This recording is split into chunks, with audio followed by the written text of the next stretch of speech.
जानती हो, ये हमसे कह रहे थे कि जानती हो मिट्टी की माई। हमने कहा क्या? बोले जो हमारे बाबा थे वो इतने बड़े तैराक थे, इतने बड़े तैराक थे कि जब भी वो कुंभ के मेले में जाते तो सीधे गंगा में डुबकी लगा के जमुना से निकलते थे। तो हमने कहा इसमें कौन सी बड़ी बात है, हमारे बाबा तो क्या कहते हैं कि सीधे गंगा में डुबकी लगाते थे और सीधे ही टोटी से निकलते थे।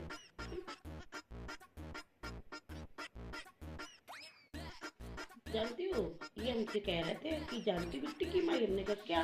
बोले जो हमारे बाबा थे वो इतने बड़े तैराक थे, इतने बड़े तैराक थे कि जब भी वो कुंभ के मेले में जाते तो सीधे गंगा में डुबकी लगा के जमुना से निकलते थे। तो हमने कहा इसमें कौन सी बड़ी बात है, हमारे बाबा तो क्या कहते हैं कि सीधे गंगा में डुबकी लगाते थे और सीधे ही टोटी से निकलते थे।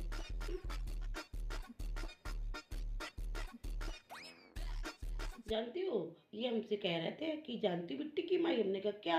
बोले जो हमारे बाबा थे वो इतने बड़े तैराक थे, इतने बड़े तैराक थे कि जब भी वो कुंभ के मेले में जाते तो सीधे गंगा में डुबकी लगा के जमुना से निकलते थे। तो हमने कहा इसमें कौन सी बड़ी बात है, हमारे बाबा तो क्या कहते हैं कि सीधे गंगा में डुबकी लगाते थे और सीधे ही टोटी से निकलते थे।